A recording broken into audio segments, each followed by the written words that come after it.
बिस्मिल्लाहिर्रहमानिर्रहीम। शुरू अल्लाह के नाम से जो बड़ा मेहरबान नहायत रहम करने वाला है। अस्सलाम वालेकुम, वेलकम टू माय किचन। आज मैं आपसे शेयर करूंगी अरबिक स्टाइल कीमा लच्छा कचौरी की रेसिपी, जो ऊपर से बहुत ही खस्ता बनेगी, बहुत ही लेयर्स वाली बनेगी और अंदर से इसकी जो स्टफिंग हम तैयार करेंगे ना, वो बहुत ही टेस्टी होगी। आप इस रमज़ान में मेरी इस रेसिपी को ज़रूर ट्राई कीजिएगा। बहुत ही आसानी से मैं आपको बनाना सिखाऊंगी। एक एक स्टेप को आप पूरा वॉच करेंगे ना, तो आपकी लच्छा कचौरी भी इसी तरह से बनेगी। तो चलिए फटाफट से इसको बनाना शुरू करते हैं। तो यहाँ पर मैंने ले लिया है 1.5 कप मैदा। मैदा लेने के बाद इसके अंदर मैं ऐड करूँगी नमक। नमक आप अपने टेस्ट के अकॉर्डिंग डालिएगा। और यहाँ पर घी लिया है मैंने पिघला हुआ, तो तकरीबन 2 से 2.5 खाने के चम्मच इसके अंदर मैंने घी ऐड किया है। घी ऐड करने के बाद इन सारी चीज़ों को अच्छी तरह से हम मिक्स करेंगे। इतना अच्छी तरह हमने इसको मिक्स करना है कि घी और मैदा जो है वो यकजान हो जाए, यानी जब हम इसकी एक मुट्ठी बनाए ना, तो ये जुड़ी रहे, टूटे ना, कुछ इस तरह से। तो मैदे की मुट्ठी अच्छी तरह से बन रही है, इसका मतलब है इसके अंदर जो हमने घी की क्वांटिटी डाली है ना, बिल्कुल परफेक्ट है। अब थोड़ा थोड़ा करके इसके अंदर हम पानी डालेंगे और इसके एक नॉर्मल सा डो तैयार करेंगे। बहुत ज़्यादा भी हार्ड हमने इसको नहीं करना, ना बहुत सॉफ्ट बनाना है, बस नॉर्मल इसकी डो हम रेडी करेंगे। तो बस थोड़ा थोड़ा करके इसके अंदर मैं पानी ऐड कर रही हूँ और इसको गूंथती जा रही हूँ। तो तकरीबन 3 से 4 मिनट हो गए इसको गूंथते हुए। तो ये देखिए बहुत ही स्मूथ सा हमारा डो जो है वो रेडी हो गया है। तो बस इसको मैं कवर करूँगी और 15 से 20 मिनट के लिए इसको रेस्ट के लिए छोड़ दूँगी। जब तक ये हमारे रेस्ट के लिए हम छोड़ रहे हैं, तब तक हम इसकी स्टफिंग तैयार कर लेते हैं। तो यहाँ पर मैंने एक पैन ले लिया और पैन में मैं डाल दूँगी 2 से 3 खाने के चम्मच ऑयल। ऑयल जैसे ही थोड़ा गर्म होगा, इसके अंदर मैं डाल दूँगी लहसुन अदरक का पेस्ट। तो तकरीबन मैंने यहाँ पर 1 चाय का चम्मच लिया है लहसुन अदरक का पेस्ट, और इसको अब मैं हल्का सा फ्राई करूँगी। थोड़ा सा फ्राई करेंगे ताकि लहसुन अदरक का जो कच्चापन है ना, वो ख़त्म हो जाए। जैसे लहसुन अदरक थोड़ा फ्राई हो जाएगा, तो इसके अंदर हम कीमा ऐड करेंगे। मैं यहाँ पर बीफ का कीमा इस्तेमाल कर रही हूँ, आप चाहें तो चिकन या फिर मटन का कीमा भी ले सकते हैं। तो अब कीमे को भी मैं कुछ देर के लिए भूनूंगी, ताकि कीमे का भी अपना जो कच्चापन होता है वो ख़त्म हो जाए। कीमे को मैं तब तक पकाऊंगी जब तक इसका कलर जो है वो चेंज नहीं हो जाता। तो ये देखिए कीमे ने अपना कलर चेंज करना शुरू कर दिया है। बस इस टाइम पे आकर इसके अंदर हम कुछ ड्राई स्पाइसेस ऐड करेंगे। तो सबसे पहले इसके अंदर भुना हुआ कुटा हुआ सूखा धनिया ऐड कर रही हूँ मैं आधा खाने का चम्मच। और उसके बाद इसके अंदर मैं गरम मसाला पाउडर ऐड कर रही हूँ आधा चाय का चम्मच। उसके बाद इसके अंदर ऐड करूँगी मैं काली मिर्चों का पाउडर 1 चाय का चम्मच। कुटी हुई लाल मिर्चें इसके अंदर 1 खाने का चम्मच ऐड करूँगी। और ज़ीरा पाउडर इसमें ऐड कर रही हूँ मैं 1 चाय का चम्मच। हल्दी पाउडर इसके अंदर मैंने हाफ़ टी स्पून डाला है। और उसके बाद नमक आप अपने टेस्ट के अकॉर्डिंग डालिएगा। साथ ही इसके अंदर मैंने चिकन पाउडर लिया 1 चाय का चम्मच। चिकन पाउडर डालने से हमारी स्टफिंग का टेस्ट जो है ना, वो बहुत अच्छा बनेगा। लेकिन अगर आपके पास मौजूद नहीं है तो आप इसको स्किप भी कर सकते हैं। अब सारे मसालों को कीमे के साथ मैं दोबारा से कुछ देर के लिए पकाऊंगी, ताकि मसालों का भी कच्चापन जो है ना, वो ख़त्म हो जाए। तो कुछ देर के लिए मैंने कीमे को पका लिया मसालों के साथ। तो अब इसके अंदर हाफ़ कप मैं पानी ऐड करूँगी और इसको मैं मिक्स कर लूँगी। पानी इसके अंदर हम कम ही ऐड करेंगे, क्योंकि हमने यहाँ पर बारीक वाले कीमे का इस्तेमाल किया है, तो वो जल्दी कुक हो जाएगा, जल्दी गल जाएगा। और अगर इसके अंदर हमने ज़्यादा पानी ऐड कर दिया ना, तो वो फीका सा बनेगा कीमा हमारा। तो इसलिए बस हम कम ही इसमें पानी ऐड करेंगे। इसको कवर करूँगी और 5 मिनट के लिए इसको लो फ्लेम में पकने के लिए छोड़ दूँगी। तो तकरीबन 5 मिनट हो गए कीमे को पकते हुए। तो आइए इसको चेक कर लेते हैं। तो ये देखिए पानी अच्छी तरह से ड्राई हो गया है कीमे का, और कीमा भी अच्छी तरह से कुक हो गया है। ये देखिए बहुत ही स्पाइसी और मज़ेदार सा ही हमारा कीमा तैयार हुआ है। तो आखिर में इसके अंदर हम ऐड करेंगे बारीक कटी हुई हरी मिर्च। इसको मैं थोड़ा सा मिक्स कर लेती हूँ। हरी मिर्च को आप अपने टेस्ट के अकॉर्डिंग जितना आप पसंद करते हैं ना, उस हिसाब से ऐड कीजिएगा। और उसके बाद इसके अंदर प्याज हमने ऐड करनी है। तो एक बड़े साइज़ की प्याज मैंने ली थी, जिसको बारीक मैंने काट लिया और ये इसके अंदर ऐड कर दिए। अब इसको भी मैं कुछ देर के लिए पकाऊंगी। फ्लेम को मैं हाई कर दूंगी और हाई फ्लेम में मैं इसको कुक करूंगी, ताकि जो प्याज हैं वो हमारे थोड़े से पक भी जाएं और उनका क्रंचीनेस है ना, वो ख़त्म ना हो। जितनी ज़्यादा आप इसको पकाएंगे ना, तो प्याज हमारे सौगी से हो जाएंगे और पानी छोड़ देंगे। तो इसलिए बहुत ज़्यादा देर हमने इसको कुक नहीं करना प्याज डालने के बाद, बस हल्का सा हम इसको पकाएंगे। उसके बाद इसके अंदर मैंने हरा धनिया बारीक कटा हुआ इसके अंदर ऐड कर दिया, और इसको भी मैं अच्छी तरह से मिक्स कर लूँगी। तो बस हमारी स्टफिंग जो है ना कीमे की बिल्कुल रेडी है।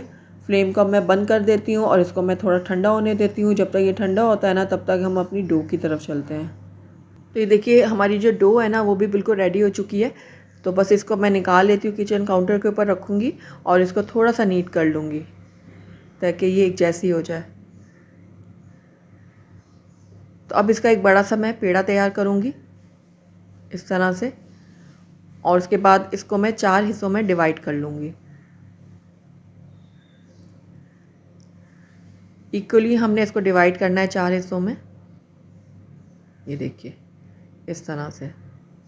अब इनके मैं पेड़े तैयार करूँगी, तो एक एक करके मैं इनके पेड़े तैयार कर लेती हूँ। तो ये देखिए पेड़े मैंने रेडी कर लिए हैं। अब एक एक करके मैं पेड़ा उठाऊँगी, और यहाँ पर देखिए किचन काउंटर के ऊपर मैंने थोड़ा सा मैदा डस्ट किया है। अब इसके किनारे में दबा के इसकी एक बड़ी सी रोटी बेल लूँगी। जितनी बड़ी आप रोटी बेल सकते हैं ना, उतनी बड़ी आप इसको बेल लीजिएगा। तो ये देखिए एक बड़ी रोटी मैंने इसकी बेल ली है। अब हमने क्या करना है, इसके ऊपर घी अप्लाई करना है। आप चाहें तो तेल भी लगा सकते हैं, लेकिन घी से हमारी जो लेयर्स है ना वो ज़्यादा अच्छी बनेंगी। तो ये देखिए इस तरह से सारी तरफ अच्छी तरह से मैंने घी को अप्लाई कर दिया। किनारों में भी अच्छी तरह लगाना है। उसके बाद मैदे को हम इसके ऊपर डस्ट करेंगे इस तरह से। अब एक साइड इसकी मैं पकड़ूंगी इस तरह से, और इस तरफ इसको फोल्ड कर दूंगी। थोड़ा सा प्रेस करूंगी, दूसरी साइड पे उठा के इस तरह से इसको फोल्ड करूंगी और हल्का सा प्रेस कर दूंगी। अब दोबारा से इसके ऊपर हम घी अप्लाई करेंगे। ये देखिए इस तरह से घी लगाने के बाद दोबारा से इसके ऊपर मैं मैदा डस्ट करूंगी, और फिर दोबारा से एक साइड इसकी पकड़ के इसके ऊपर फोल्ड कर दूंगी। ये देखिए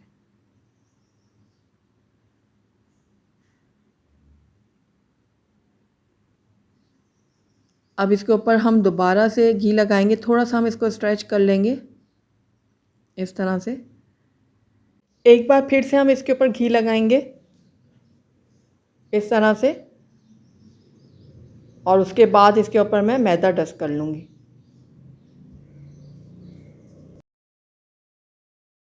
मैदा लगाने के बाद इसको अब हम रोल करते जाएंगे कुछ इस तरह से। ये देखिए तो ये हमारा जो पेड़ा जो है वो रेडी हो गया है। अब हमने क्या करना है, इसको दरमियान से कट करना है। आप चाहें तो थ्रेड की मदद से भी कर सकते हैं और छुरी की मदद से भी कर सकते हैं। मैं छुरी की मदद से कर रही हूँ, लेकिन आपने इसको डायरेक्ट कट नहीं कर देना। जिस तरह हम आरी चलाते हैं ना आगे पीछे करते हुए, उस तरह से हमने इसको कट करना है। ये देखिए आराम आराम से आगे पीछे करते हुए हम इसको कट करेंगे, ताकि इसकी जो अंदर की लेयर्स है ना वो ख़राब ना हो। अगर आप डायरेक्ट इसको कट कर देंगे ना, तो अंदर से सारी इसकी लेयर्स ख़राब हो जाएंगी। तो मैं आपको इनको नज़दीक से भी दिखाती हूँ कि इनकी लेयर्स कितनी ज़बरदस्त सी रेडी हुई हैं। ये देखिए आपको नज़र आ रही होंगी कि कितनी अच्छी लेयर्स बनी हैं। तो बस इसी तरह से मैं बाकी के पेड़े भी रेडी कर लेती हूँ। तो यहाँ पर देखिए मैंने सारे के सारे जो पेड़े हैं वो रेडी कर लिए हैं।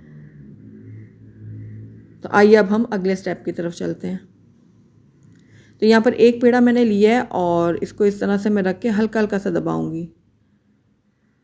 तो ज़्यादा लेयर वाले जो साइड थी ना वो हमने नीचे रखनी है, और इसकी मैंने एक छोटी सी रोटी बेल ली है।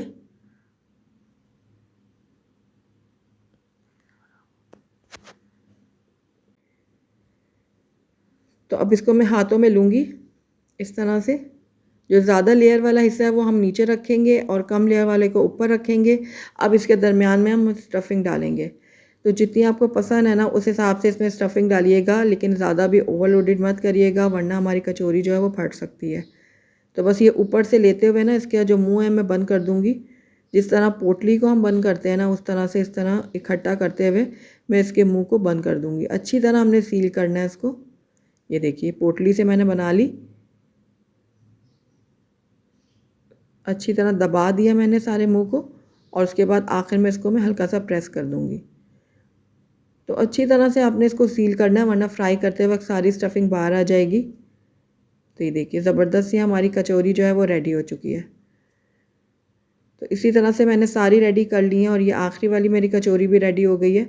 और इसको भी मैं ये देखिए इसका मुँह बंद कर रही हूँ, अच्छी तरह से इकट्ठा करूँगी। ये देखिए यूँ हमने दबाना है अच्छी तरह से, और उसके बाद आखिर में जो है इसको प्रेस कर देना है। ये देखिए तो ज़बरदस्त सी हमारी जो कचौरी है ना वो रेडी हो चुकी है। तो हमारी कचौरियाँ जो है रेडी हैं फ्राई होने के लिए। आइए इनको अब हम फ्राई कर लेते हैं। तो यहाँ पर मैंने पैन में रख दिया था ऑयल, हल्का सा ये गरम है, बहुत ज़्यादा गरम आपने ऑयल को नहीं करना बिल्कुल भी। आप देख रहे हैं मैं इसके अंदर कचौरी डाल रही हूँ ना, तो ये बिल्कुल भी फ्राई नहीं हो रही। कचौरियाँ डालने के बाद इसमें हल्के हल्के से बबल्स बनेंगे। ये देखिए, आपको नज़र आ रहा होगा कि हल्के हल्के से किनारे में बबल्स बनना शुरू हुए हैं। बस इतना ही गरम हमें तेल चाहिए। अगर आप शुरू में ही ऑयल को गरम रखेंगे ना, तो फिर आपकी कचौरी जो है वो अंदर से कच्ची रह जाएगी, इसकी लेयर्स भी नहीं खुलेंगी और ऊपर से जो है इसमें कलर आ जाएगा। तो ये देखिए आहिस्ता आहिस्ता जो है इसमें बबल्स बनना शुरू हो गए हैं और मैं ऑयल को थोड़ा थोड़ा इसके ऊपर भी डाल रही हूँ ताकि इसकी जो लेयर्स हैं वो अच्छी तरह से खुलें।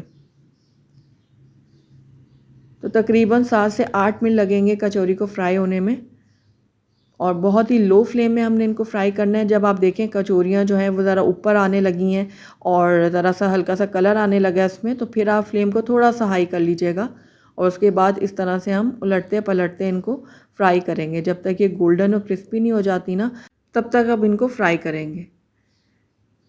तो ये देखिए हमारी कचौरियाँ जो है रेडी हो गई हैं, कितना अच्छा गोल्डन कलर आया है इनके ऊपर। तो बस इनको निकाल लेती हूँ एक छन्नी में ताकि इनका एक्सेस ऑयल जो है ना वो निकल जाए। तो कचौरियाँ निकाल ली है मैंने एक छन्नी में। अब इनको एक प्लेट में हम डाल देते हैं। बाकी की कचौरियों को भी मैं इसी तरह से फ्राई करके आपको प्लेट आउट करके दिखाती हूँ। अल्हम्दुलिल्लाह हमारी बहुत ही लच्छेदार, बहुत ही क्रिस्पी, मज़ेदार सी लच्छा कचौरी बनके तैयार हुई है।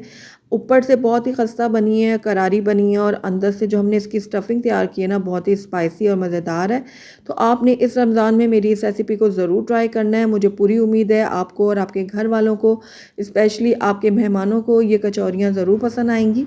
तो ज़रूर ट्राई कीजिएगा। अगर आपको मेरी रेसिपी पसंद आई है तो इसको लाइक करें, अपने दोस्तों के साथ शेयर करें और अगर पहली दफ़ा मेरे चैनल पे आएँ तो काइंडली इसको सब्सक्राइब भी कर लें और साथ ही बेल आइकन को भी प्रेस कर दें ताकि मेरी हर नई आने वाली वीडियो की नोटिफिकेशन सबसे पहले आप तक पहुँचे। और कमेंट करके मुझे ज़रूर बताइएगा कि आपको मेरी रेसिपी कैसी लगी। साथ ही मेरे फेसबुक और इंस्टाग्राम के पेज को लाइक करना मत भूलिएगा। Thank you for watching. अल्लाह हाफिज़।